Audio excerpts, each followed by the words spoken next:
Olá, meu povo, tudo bem? Como é que estão todos vocês? Estou aqui gravando, falando com a Vera Lúcia, que foi candidata a presidente da República pelo PSTU e hoje é pré-candidata a prefeita de São Paulo. Né? Peço para vocês que eu estou nervosa, porque eu sou fã da Vera. Né? É a única pessoa quando eu confesso, uma confissão, falo entre a gente, para a Vera não ouvir aqui. É a única pessoa que eu conheci que eu fiquei nervosa quando fui conhecer, gente. Eu sempre achei bobagem as pessoas ficarem nervosas por conhecer um político. Ah, gente, é político, o que é isso? Bobagem, né? Mas eu fiquei nervosa por conhecer a Vera. Olha só. Fiquei tremendo, assim, né? Tentando ser, fui lá cumprimentar ela no dia, assim, tentando ser super informal, né? Mas tava tremendo por dentro, eu confesso. Verinha, me conte tudo. Olha, Márcia, boa tarde. Boa tarde ou boa noite, eu não sei exatamente como é que a gente trata isso aqui, mas muito obrigada pela oportunidade de conversar com você e de conversar com o seu público.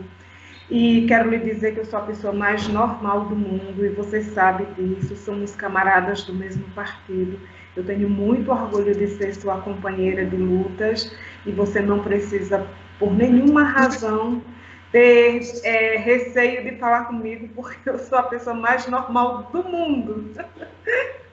Agora eu vou ficar exibida, eu vou ficar insuportável. Não foi isso. Ela falou isso, agora eu vou ficar insuportável. Porque eu adoro Verinha, gente. Eu conheci ela naquele dia. Eu te conheci em Minas, você lembra disso, Vera? Em Sarzedo, quando a gente foi para o encontro de mulheres do MML. Eu fiquei cutucando o Genilda, porque o Genilda Vera. Ela vai lá, sozinha. Vai lá. Vai lá. Então, Vera, eu gostaria de saber de você como é que estão, nesse momento que estamos na pandemia, onde o número de violência aumentou tanto na infância quanto na idade adulta, os idosos também estão sofrendo muito isso, né?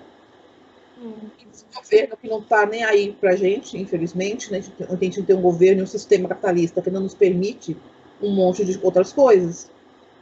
Como é que você está vendo esse momento, no caso da mulher negra, né? Que onde a gente está meio sem onde pedir, né? Onde correr. Quem socorrer, né? Pois é, Márcia.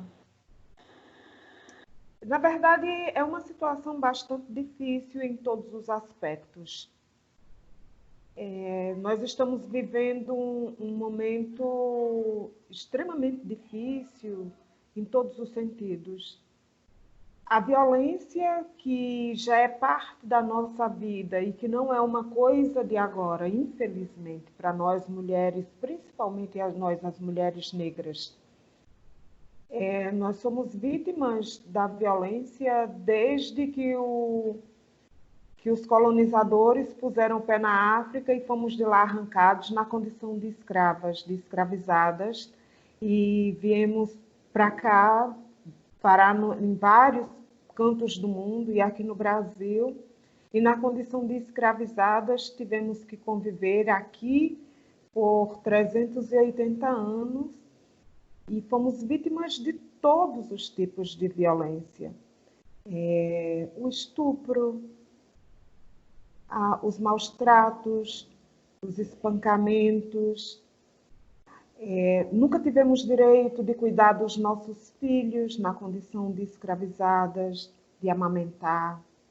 Não tinha sequer um lar. E quando vem a abolição também, que somos arrancadas daí, também sem absolutamente nada. Então, é uma vida de sofrimento e de tristeza desde então. E agora nós estamos no meio dessa pandemia, que o sistema capitalista se apresenta já na sua decadência total, numa ruína. E não é porque não tenha riqueza produzida, tem muita riqueza sobrando. Resultado do nosso trabalho, antes na condição de escravizadas e de escravizados, e depois na condição de trabalhadores assalariados, negros e também os brancos. Então, é uma sociedade que sobrevive do lucro e, em nome desse lucro, nós temos pagado caro com as nossas vidas. E agora, nessa pandemia, esse requinte de crueldade ao qual estamos submetidos cotidianamente se apresenta de uma maneira muito mais cruel, porque afeta principalmente as mais pobres, nas periferias das cidades. E isso é assim no Brasil e em qualquer canto do mundo.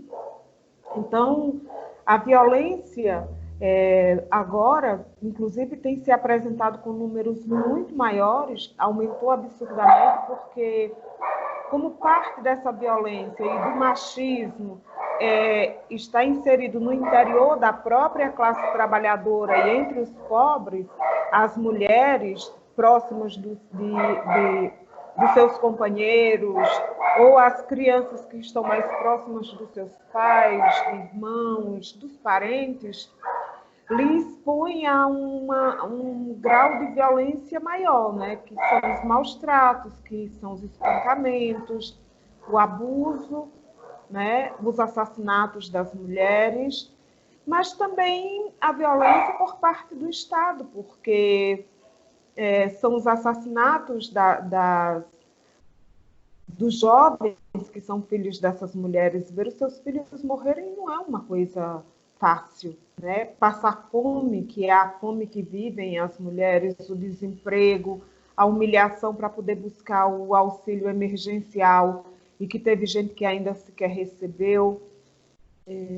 Essa vida de pobreza, que falta água em casa, que falta comida, que falta condições para você manter o isolamento social, ou você ter condições de garantir uma quarentena, ou porque você é obrigada a ir trabalhar em meio a essa pandemia, pondo em risco as suas vidas, as nossas vidas. Então, é tudo muito difícil na vida das mulheres e essa dificuldade ela vai se intensificando cada vez mais na medida em que nós somos negras e na medida em que a pobreza também é uma violência muito grande e a maioria de nós estamos submetidas a ela.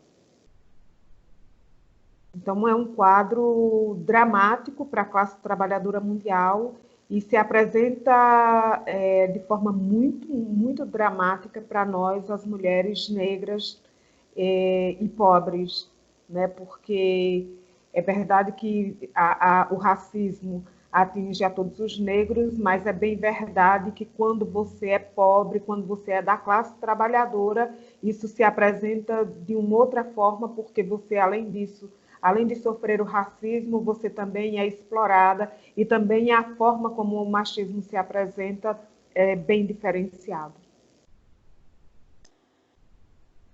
Vera, você não acha que no caso agora da Mirtz, né, que está sendo tão divulgado, não, né, acho que está sendo muito pouco divulgado, eu acho que devia ser divulgado mais o caso da Mirtz, né, que perdeu o filho daquela maneira tão irresponsável, né?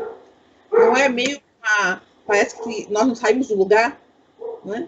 Parece que passou, nós somos escravas ainda, que a coisa continua no mesmo espaçozinho, mudou talvez o cenário, mas a ação, a cena é a mesma. O que você acha sobre isso? Então, o caso de Mirtz, ele é um caso emblemático. Primeiro que, para você ter uma ideia, essa pandemia também, ela externa aquilo que há de mais podre no funcionamento da sociedade capitalista. Por exemplo, a primeira pessoa, a primeira vítima que se teve conhecimento que morreu pela Covid-19 foi uma empregada doméstica no Rio de Janeiro. E depois toma-se os meios de comunicação, se torna em evidência o caso de Mirtz em Pernambuco, que perde o seu filho no meio da pandemia porque tem que trabalhar. Porque o trabalho doméstico, inclusive para nós, as mulheres negras, é como se fosse uma continuidade do trabalho como serviçal que havia essa continuidade, que era o trabalho que estávamos submetidos na condição de escravizadas no período da escravidão. E depois os serviços, o trabalho doméstico das empregadas domésticas, por anos, passou a ser tido, inclusive no Brasil, por mais de um século, como se fosse serviço e sequer era tratado como trabalho, porque só é reconhecido, inclusive, como trabalho, para garantir, inclusive, os direitos trabalhistas, que nem é na mesma condição do conjunto da classe trabalhadora, agora, muito recentemente.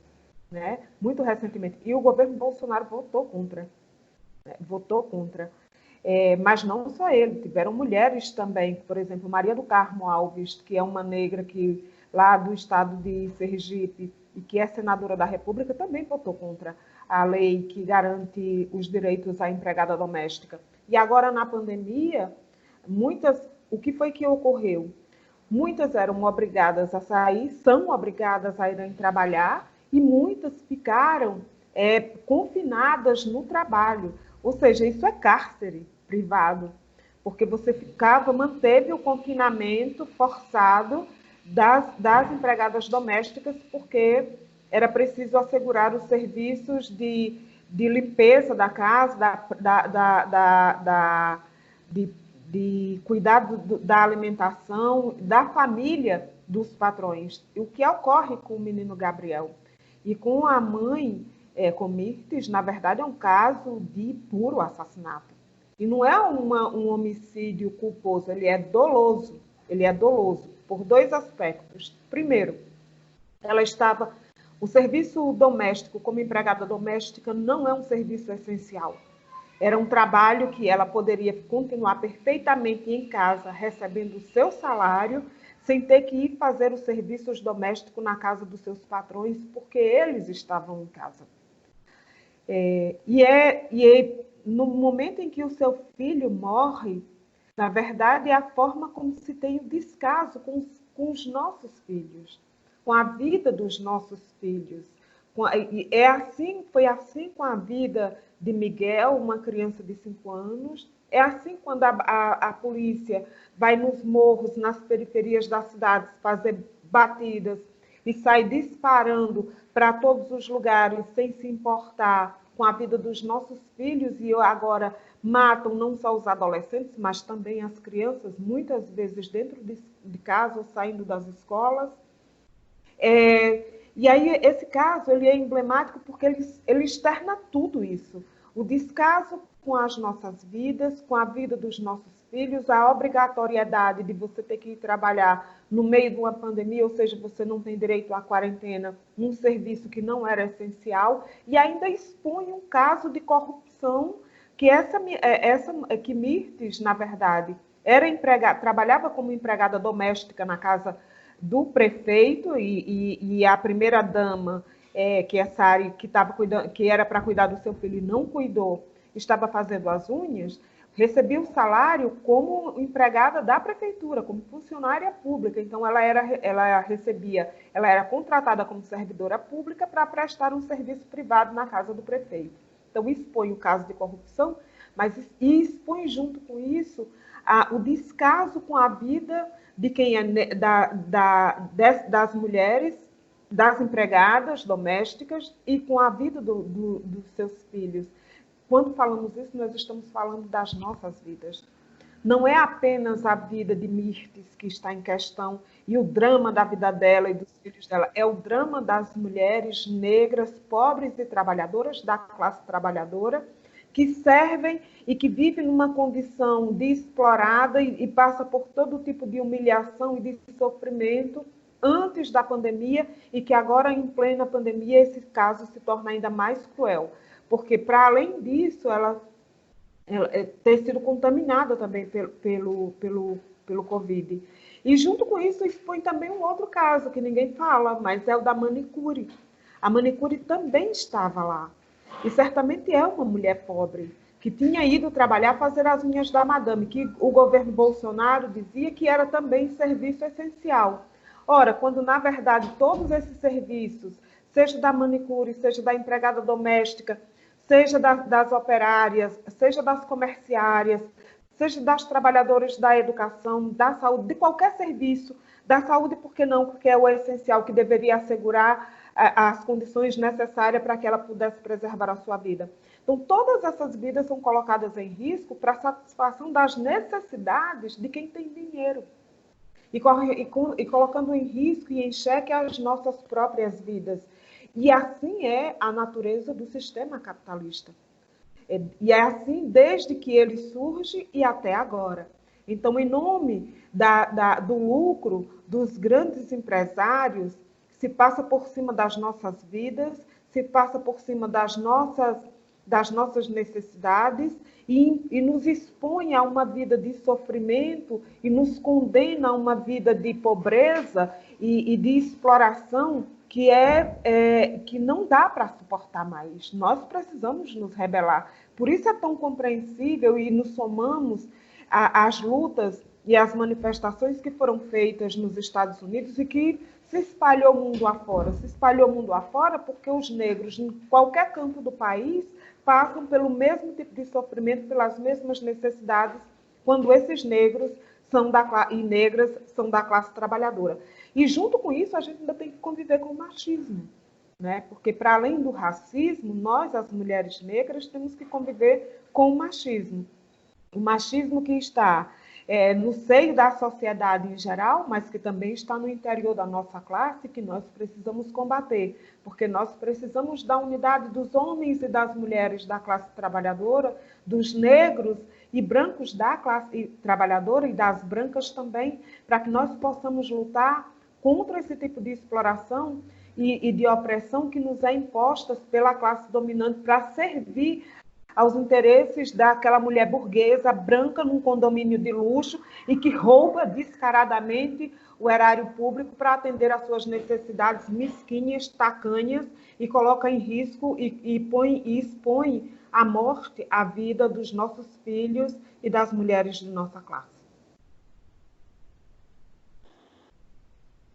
Uau, é verdade. Vera, e está vendo que na pandemia o número de violência aumentou bastante, né? As mulheres estão gritando, as mulheres estão no processo agora me colocaram até em 2 grupos de violência, um da toda a região aqui do Butantã, que tem uma ideia, foi formado agora, tamanho medo das mulheres em relação a isso, né? Isso é uma coisa muito crescente na favela, né? Parece que né? Como é que você vê isso? O que você acha que aumentou na pandemia? Como é que você está vendo essa relação do número de mulheres e crianças também passando por isso, né? Então, Márcia, tem a ver com o fato de que as mulheres estão em casa mais próximas e durante mais tempo com seus agressores, né? Porque, veja, boa parte do abuso, dos assassinatos, dos espancamentos ocorre no seio familiar. Então, essa convivência maior, as crianças que estão fora da escola, creche nem se fala porque tem muito pouco, né? E quem é pobre não tem quase acesso a isso.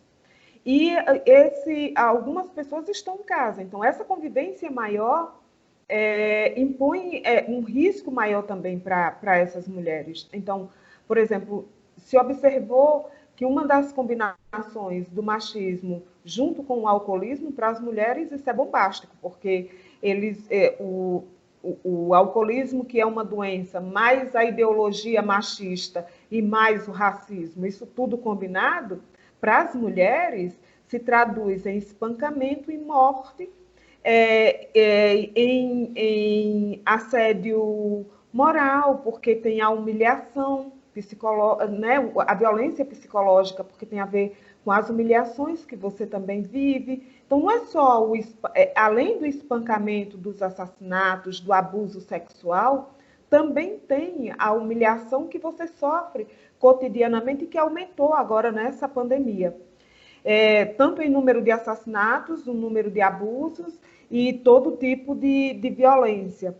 Tem a ver com isso. E junto com essa violência que aumentou dessa forma mais mais perversa e mais precisa, que só aumentou o número de casos, e isso é aqui no Brasil, e isso também se notou em vários cantos do mundo.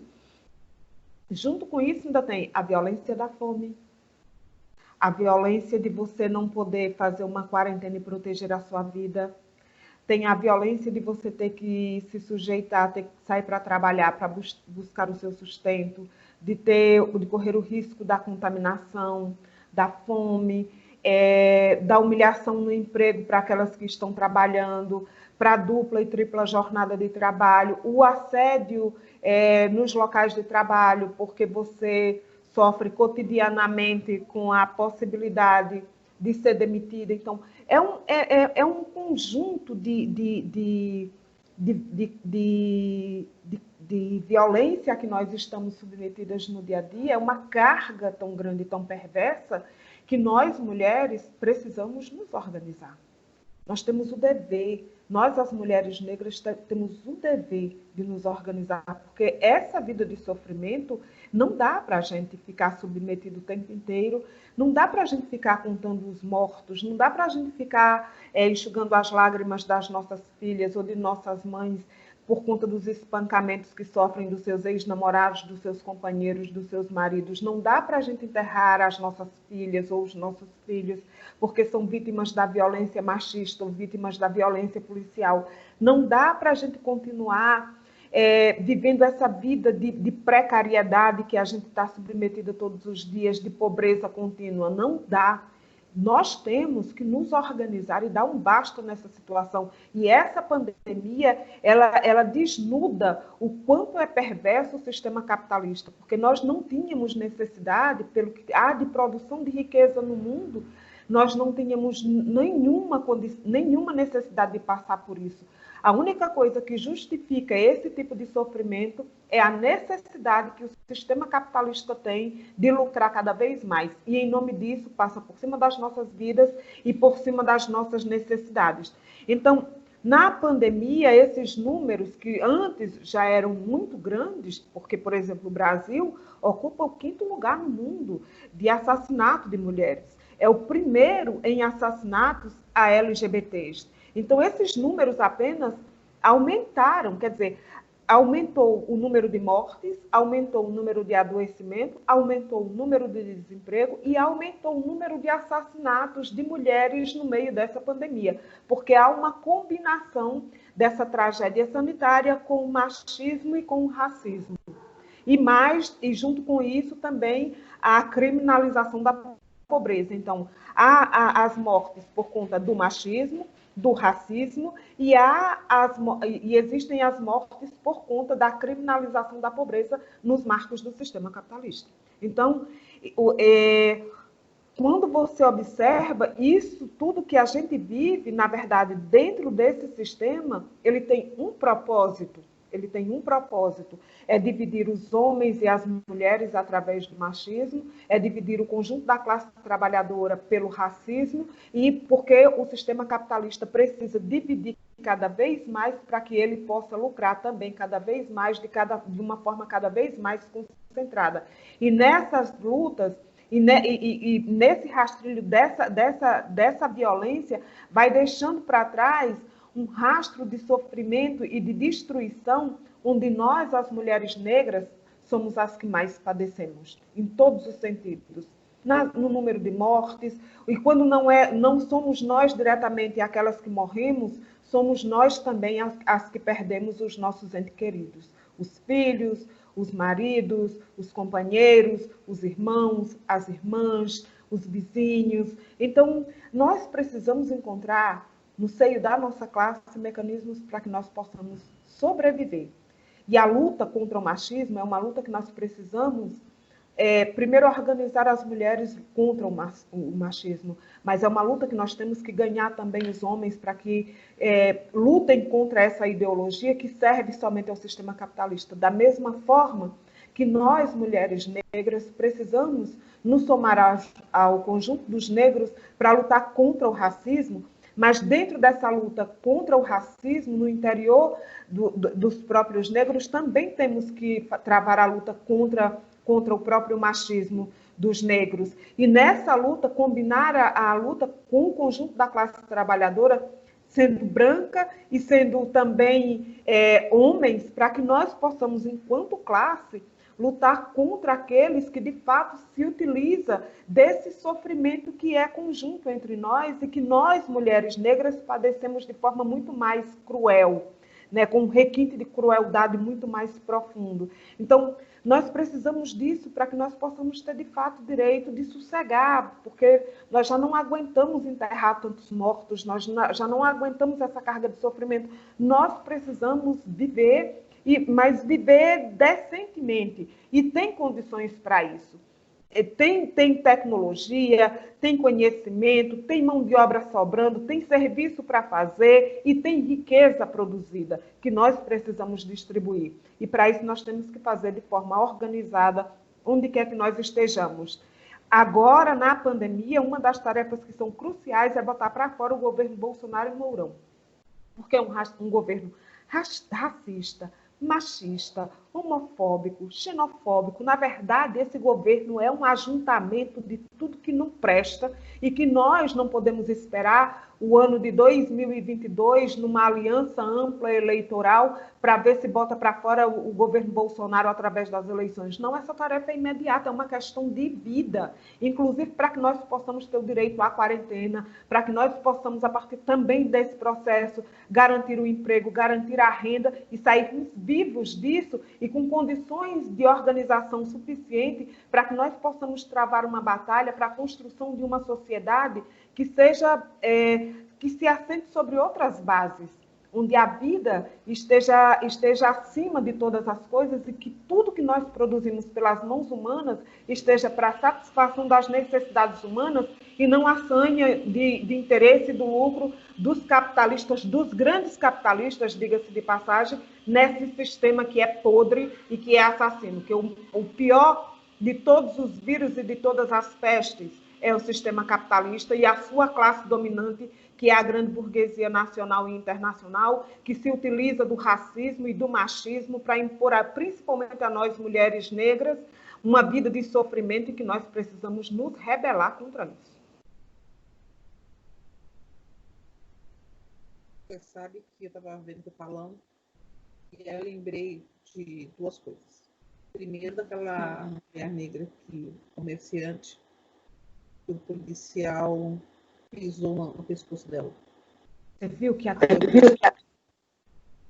eu pergunto, se fosse uma mulher branca, rica, isso ia acontecer? Não. Não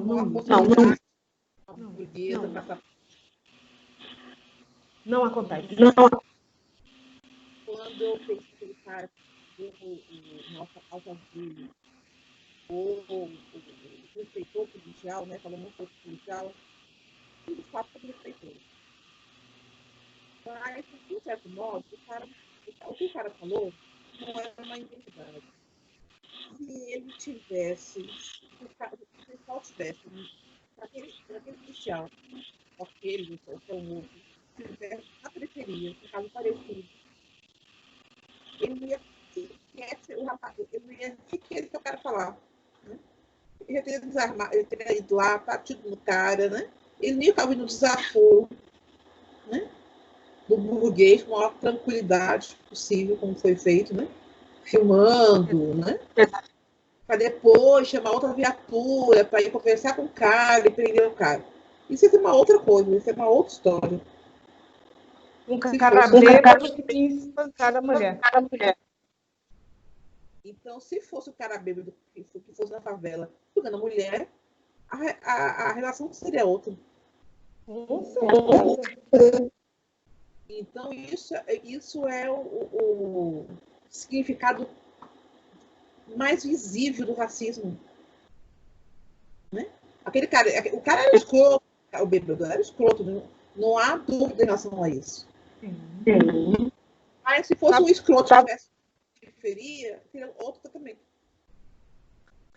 O tratamento é completamente diferente. Olha só, quando a polícia faz uma abordagem num bairro de classe média ou num bairro de rico, eles chegam, quando a gente vê a prisão, a Polícia Federal chegando para fazer uma batida na casa de um rico que roubou absurdamente, que por conta disso, inclusive, já matou meio mundo de gente.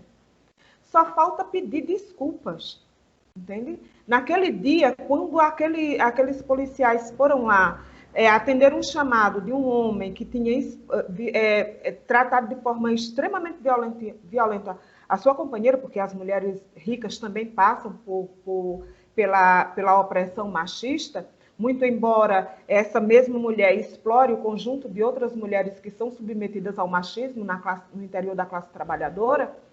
Quando aqueles policiais chegaram lá, eles chegaram praticamente pedindo desculpas, eles não disseram um ai. Não é assim quando eles vão atender uma chamada na periferia. Primeiro, raramente eles vão atender uma chamada na periferia. Eles vão na periferia fazer batida e quando chegam lá, já chegam atirando para tudo quanto é lado. Tem gente que diz assim, não, morreu de bala perdida. Não existe bala perdida. Existe que você atira para determinado lugar e as balas da polícia, geralmente, ela tem uma direção, ela vai para as favelas, para os bairros pobres, e elas também encontram os endereços certos para quem eles destinam as balas, que são para os negros e pobres da classe trabalhadora aqui no Brasil, e nós somos majoritários. E aí é a juventude, é criança, é velho, é mulher, independente de qualquer coisa. As balas estão lá, porque não tem bala perdida, por exemplo, no Alphaville. Não existe. Você já viu uma batida com bala perdida e morreu de bala perdida nos bairros ricos da classe média? Não tem. Entende? Não tem. Então, a bala não é perdida, ela tem endereço, ela tem lugar certo para ir. E o tratamento é completamente diferenciado, tanto na abordagem, na forma como se trata nas prisões, porque, por exemplo, a lei antiterror, que foi aqui colocada no ano, que foi aprovada em 2006 no governo do PT, que levou ao encarceramento em massa, por que é que estão lá os negros e pobres? Um dia desse, conversando com um companheiro que ele é Wagner, que é da Secretaria Nacional de Negros e Negras do PSTU, ele fez uma exposição assim que é perfeita. Ele diz o seguinte, olha, há uma abordagem diferente, inclusive para quem usa drogas. Por que é que as penitenciárias estão cheias de negros pobres? E de mulheres também, porque aumentou absurdamente o número de mulheres pobres nas penitenciárias. É porque, assim, se a polícia aborda uma pessoa num bairro de classe média ou num bairro de ricos, portando uma quantidade de drogas, seja 4, 5 papelotes ou cigarros de maconha, qualquer coisa, ele sabe que aquilo dali que ele está levando não é para tráfico, é para uso.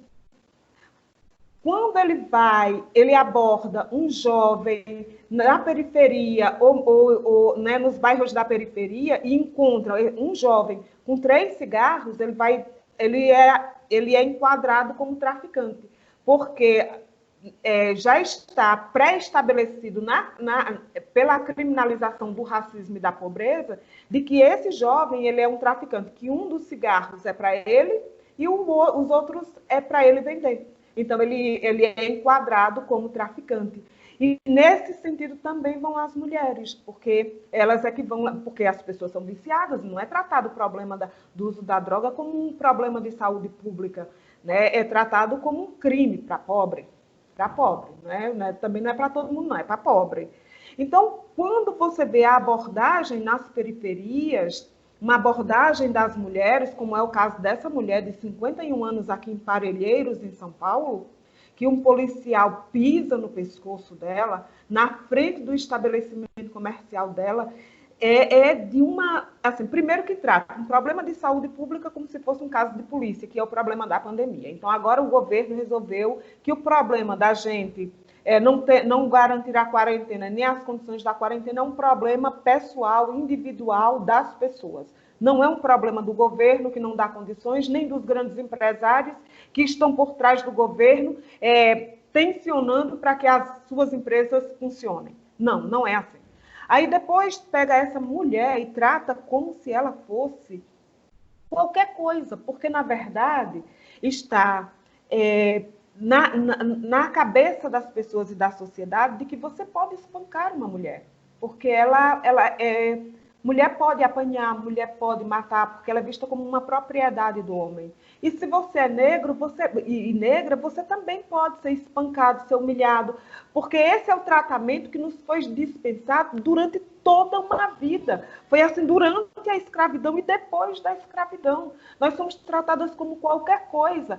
Certamente, se fosse uma mulher branca, rica, né, não seria esse o tratamento. Não seria esse o tratamento. Mas em sendo uma mulher negra, do mesmo jeito que matou George Floyd, um negro, nos Estados Unidos, por estrangulamento, e depois a gente vai ver uma imagem de um menino negro sendo estrangulado também aqui pela polícia na cidade de São Paulo, e essa mulher que teve o policial que sobe em cima do seu pescoço, ou você vê Mirtes que na hora que ela está passeando com o cachorro da madame, o seu filho cai de um prédio de 9 andares de luxo, sabe? Isso tudo é naturalizado nessa sociedade e a gente não pode achar que essas coisas, que porque elas são normalizadas, elas têm que continuar assim.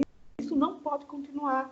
Isso não pode continuar, porque tudo tem limite. Tem um limite aqui. Aqui nós precisamos, Márcia, mais do que nunca, lutar para que a gente viva e que a nossa vida, enquanto a gente viver, não seja essa vida de sofrimento, porque é um sofrimento constante. A gente tem medo quando a gente anda na rua, o medo de ser assaltado por um outro moleque que também, por uma vida de miséria, vai roubar um celular da gente, roubar o nosso salário quando a gente sai. A vida da gente que corre risco, seja pelo machismo ou pela violência do Estado, quando a polícia está na rua, pelas abordagens, ou você ser estuprada, né?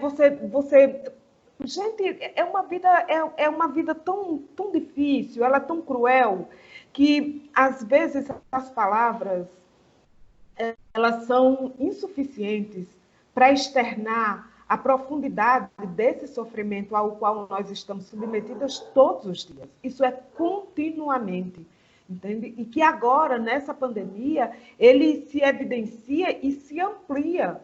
Num momento em que o sistema capitalista está em ruína, que as grandes empresas estão disputando com unhas e dentes os seus interesses, que em nome disso passam por cima das nossas vidas e que em pleno século XXI, com toda a tecnologia existente, a gente não possa fazer o isolamento social, garantir a limpeza e a alimentação para nos livrarmos desse vírus até que tenha uma vacina. É inadmissível. Inadmissível, inadmissível. E que a gente assista cenas como essa na televisão e que a gente vá nas ruas, nas periferias da cidade e a gente conviva e viva com isso como se isso fosse normal e se isso tivesse que ser assim a vida inteira. Não pode ser assim a vida inteira. Não pode, isso não é natural. E se não é natural, e mesmo que for a capacidade humana, é possível transformar, inclusive, essa natureza para que ela voltasse em benefício da humanidade. Não pode ser que a gente utilize essa forma de relação entre homens e mulheres, que a gente seja dividido pela cor, que a gente seja dividido pelo sexo, que a gente seja dividido pelas afetividades, que a gente seja dividido pelo possuir ou não possuir comida, que a gente seja dividido por se tem ou se não tem emprego, pela conta bancária. É inadmissível uma sociedade como essa. Inadmissível. Inadmissível. É por isso que nós temos o dever e a necessidade da organização e da luta para que a gente possa descansar a carne, dormir em paz, ter sossego, andar com tranquilidade na rua, onde comer não seja privilégio de alguns. Onde morar não seja para alguns. Onde a necessidade de morar seja plenamente satisfeita, porque tem condição para isso. Existem condições para isso.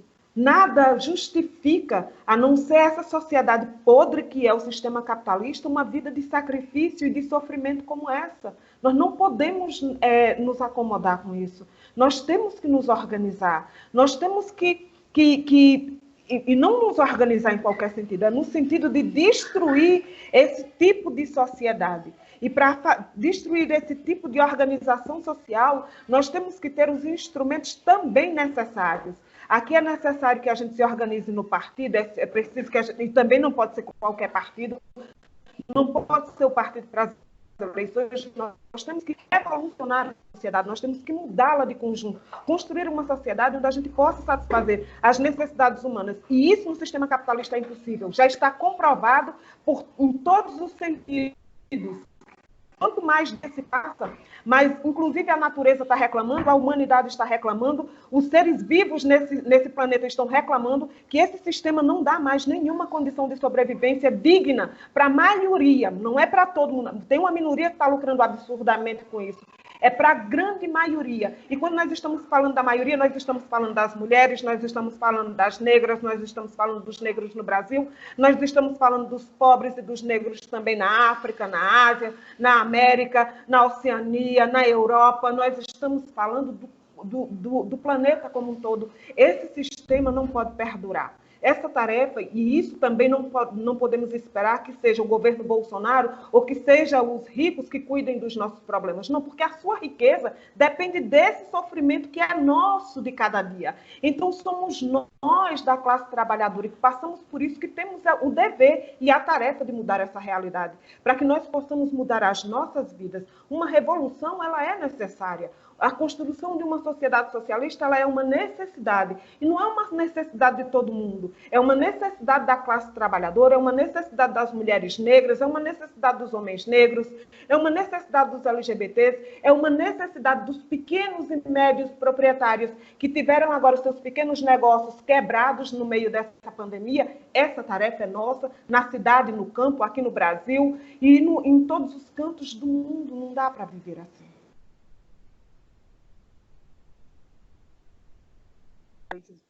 De você falar, tipo, né? Então, deixa eu te perguntar uma coisa.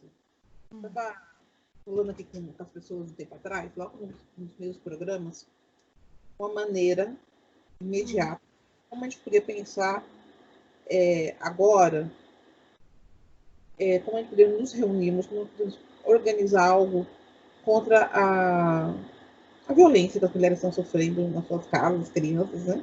Como denunciar. E aí eu ouvi alguns relatos bem interessantes que eu lembrei da Argentina, na época que teve aquela crise enorme na Argentina, e aí tinha um bairro lá, eu não me lembro o nome desse bairro, eu queria muito lembrar, uma hora eu vou perguntar para umas amigas minhas se elas lembram. Era um bairro na Argentina onde as mulheres, o número de violência era muito grande, e as mulheres resolveram que não se poderia mais, onde morassem mulheres, não poderia ter mais porta trancada. Sim. Só se a mulher morasse sozinha. Para morar sozinha, ela poderia trancar a porta dela, né? Ou se ela morasse com outras mulheres. Mas se tivesse homem na casa e tivesse uma mulher em casa, essas portas iriam ficar abertas, né?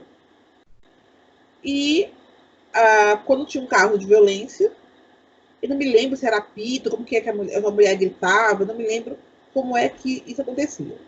Eu sei que as mulheradas de todas as casas saíam com suas panelas na mão, invadiam a casa e expulsavam o agressor da residência, né? Ele não podia mais voltar. E ali elas viveram por todo aquele processo financeiro, que foi um massacre ali na Argentina naquele momento. Naquele bairro isso ocorreu. Não sei se ocorre ainda, como é que foi, como é que tomou como é que isso ficou, né? Eu achei que aquilo é uma coisa bem interessante. E você, como você acha que é a solução coletiva da gente nos defendermos? Olha, tem todas. Primeiro, hoje a autodefesa é uma necessidade. Nós não podemos confiar as nossas vidas e a nossa segurança nas mãos do Estado, que tem o monopólio da morte, do encarceramento e da tortura. e desse Estado que também naturaliza e que credencia o racismo, o machismo, a LGBTfobia, a xenofobia e todo tipo de violência contra quem é pobre, contra os trabalhadores em geral e trabalhadoras. Nós temos vários exemplos, Márcia, aqui no Brasil, inclusive. Na Argentina, nós temos esse exemplo muito bem lembrado que você traz agora, mas nós temos também exemplos aqui no estado de São Paulo. Nós temos exemplos em Pernambuco. Pernambuco, inclusive, é conhecido como um dos estados brasileiros mais violentos. Assim como no Pará também, tem uma cidade chamada Ananindeua, que também é uma das cidades mais violentas do norte. E aqui em São Paulo, eu vou citar um exemplo aqui pertinho de nós.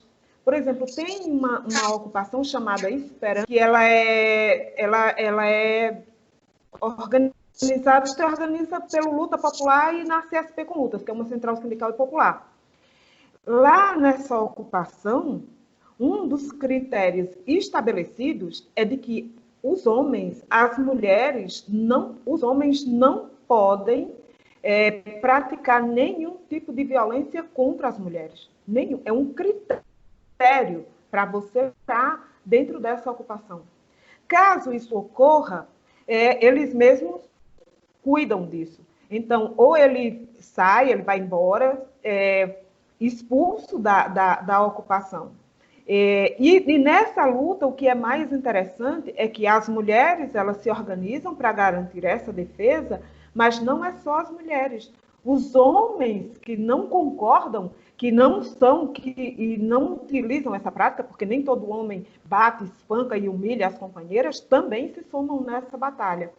E a experiência que nós temos é que essa ocupação existe há anos e você pode contar nos dedos das mãos os casos de violência praticadas contra a mulher. Então, é possível você estabelecer novas formas de organização. Então, você pode organizar-se por rua, por quadra, né? Pode ser em forma de apito. Agora estão colocando que agora, durante a pandemia, você pode denunciar nas farmácias, mas você pode fazer uma rede que você possa fazer pelo WhatsApp, que você organize as mulheres na rua, que você organize no bairro. Se você está trabalhando, você conhece que sejam suas companheiras de trabalho, e a forma são as mais criativas possíveis. Tanto a denúncia de pedir o socorro, mas da gente também procurar, da gente também se proteger e proteger nossas companheiras. E de companheiros, eu tenho vários exemplos de companheiros que se organizaram e não permitem que esse tipo de violência e de prática absurda aconteça, entende? Olha, um exemplo, vamos pegar aqui um exemplo entre nós. Estamos conversando entre nós. Digamos que um homem, ele pegue uma mulher aqui, é sua vizinha, aqui do lado, e espanque a mulher. Se você tiver organizado, pegar a mulherada da rua e pegar esse cabra sem vergonha, cabra safado, como diz lá no Nordeste, dar uma pisa bem dada, para ele saber o quanto dói, né? E nunca mais ele espancar uma mulher. É um exemplo ou não é? É um exemplo. É um exemplo. Entendeu? A gente se autodefende. E dizer, olha, de hoje por diante você não bate mais nela e avisar para os outros. Também vocês não façam mais com nenhuma, porque agora nós vamos resolver aqui o caso entre nós. Além disso, exigir que tenha no Estado delegacias especiais que cuidem desses casos de violência, porque não existe, e as que existem são insuficientes, a maioria não funciona 24 horas, e não é porque não tenha recursos, é porque não há uma política pensada, elaborada para proteger e preservar a vida das mulheres. Porque isso, na sociedade capitalista, esse tipo de vida, na verdade, gera lucro. Para nós é sofrimento. Para nós é dor, é vida, é morte. Então, somos nós que temos que cuidar e preservar as nossas vidas. E temos que chamar os homens também da nossa classe para tomarem vergonha na cara e não fazer um negócio desse, porque é inadmissível um negócio desse. Entendeu? E quem tem que fazer somos nós. Nós não podemos esperar que o governo Bolsonaro faça, né? Não podemos esperar que Damares, essa ministra, que é uma vergonha, faça. Não, mas nós podemos fazer. O que nós temos que saber é que nós podemos fazer. Nós podemos estabelecer que na rua onde a gente mora, os homens não vão espancar nenhuma mulher. Nós podemos estabelecer que no bairro nós não vamos permitir que nenhum homem bata numa mulher, que nenhum homem humilhe uma mulher. Nós podemos garantir a segurança no bairro para que a polícia, por exemplo, não entre lá para fazer batida policial e arrancar os nossos filhos de dentro das nossas casas. Nós podemos estabelecer isso com os nossos vizinhos, com as pessoas com as quais nós convivemos. Nós podemos fazer isso no local de trabalho, para que isso não aconteça no local onde a gente está trabalhando. No meio dessa pandemia, nós podemos estabelecer redes que sejam virtuais, mas que na hora da ação a gente também possa pegar as pessoas que não estão aí no grupo de risco, como a gente, né, que possam ir lá fazer isso. Nós podemos ensinar isso para as meninas, para os meninos, para que eles não sejam pessoas melhores nós podemos e temos todas as condições para fazer isso. É perfeitamente possível, seja através da panela, do apito, seja através das assembleias, das organizações, seja por quadra, seja por rua, seja por bairro, é possível fazer. É possível fazer. E se a gente faz numa rua, faz no bairro, a gente faz na cidade, a gente faz no estado e a gente faz no mundo. Uau! Vera, a gente está quase encerrando. Eu queria saber qual é a mensagem que você deixa para as mulheres negras nesse 25 de julho, né? Dia latino-americano e caribenho da mulher negra. Dizer que para o dia 25 de julho, ele expressa a capacidade de organização das mulheres negras, porque nós homenageamos nesse dia Teresa de Benguela, mas é, antes de tudo, o quilombo Quatiquerê, que existia lá na época da escravidão aqui no Brasil, lá no Mato Grosso, na região norte do país. E que, se a escravidão acabou um dia, foi resultado da luta dos escravizados e escravizadas.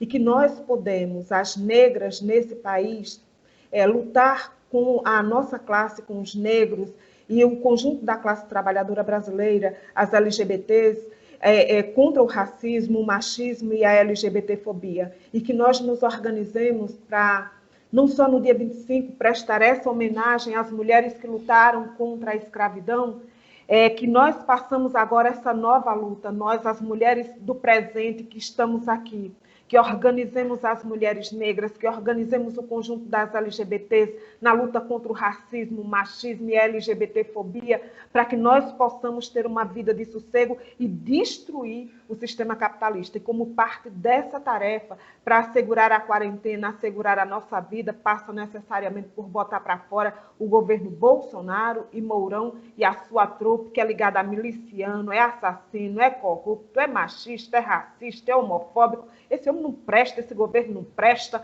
a gente tem que botar isso tudo para fora e dizer que tudo que nós temos, tudo, absolutamente tudo que nós temos foi resultado da nossa luta, da nossa organização. Nada nos foi dado, nada nos foi dado, tudo foi conquistado. E tudo que a classe dominante fez até agora foi buscar a todo momento retirar tudo aquilo que nós conquistamos. Então, agora, nesse momento, é a hora da gente dar o troco, porque nós precisamos cobrar a conta do machismo, mas, sobretudo, do racismo e, sobretudo, da exploração capitalista que nos condenaram até agora. Então, agora, no Julho das Pretas, nós queremos convidá-las a não só assistir esse vídeo, participar do ato virtual que nós estamos organizando aqui e internacionalmente, aqui no Brasil, mas também é um ato internacional e, mais do que isso, se organizem e lutem onde estiverem, porque as mulheres, a vida das mulheres importam, a vida das mulheres negras importa,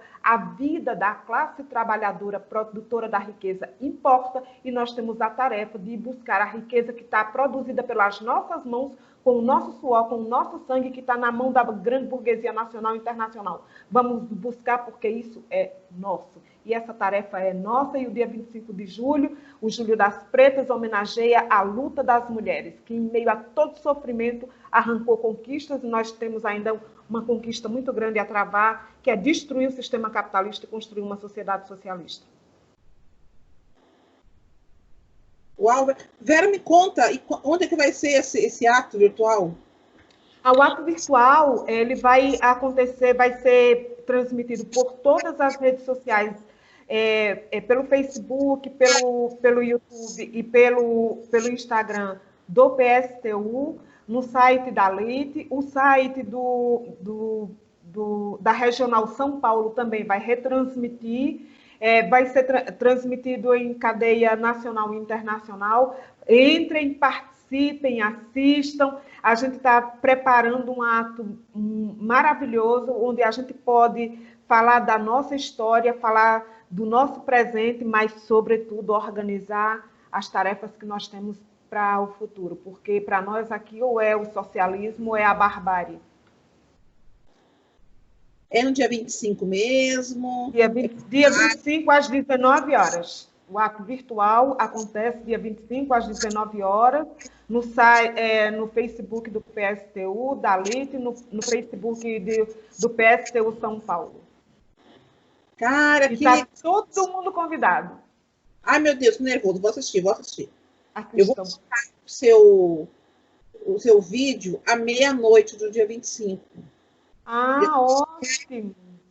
Dia 25, nós estamos fazendo o seguinte. Vamos colocar um vídeo por hora. Uhum. E aí, o seu vídeo começa à meia-noite e vamos colocar os outros vídeos. Serão poesias em relação à mulher negra. Nossa, que lindo.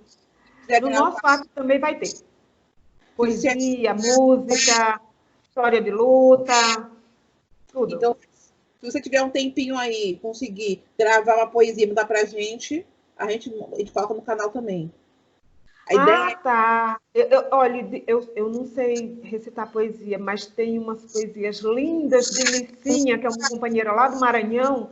Eu vou ver se eu pego uma dela e lhe mando. Isso. E aí, pede para a Nicina me mandar pra gente, porque aí, de uma em uma hora, vai ter uma poesia sobre a mulher negra, ou pode ser também de uma poetisa negra também, né? Colocar no canal para a gente homenagear esse dia. Sabemos que esse dia é um dia de luta, e é um dia que nós vamos nos conscientizar do peso do que é ser uma mulher negra, né? A luta é grande, mas juntas seremos mais fortes sempre. Com certeza. As mulheres negras da classe trabalhadora, junto com os homens negros da classe trabalhadora, as LGBTs e o conjunto da classe trabalhadora, inclusive sendo branca, sendo mulher ou homem, o conjunto dos explorados e oprimidos juntos, podemos tudo. Tudo. Tudo mesmo. Vera, muito obrigada. Foi um prazer. Tenho certeza que esse vídeo vai bombar, né? Obrigada, Márcia. Você é tão carinhosa, mulher. Você é maravilhosa. Muito obrigada, minha camarada, pelo convite. Nós agradecemos.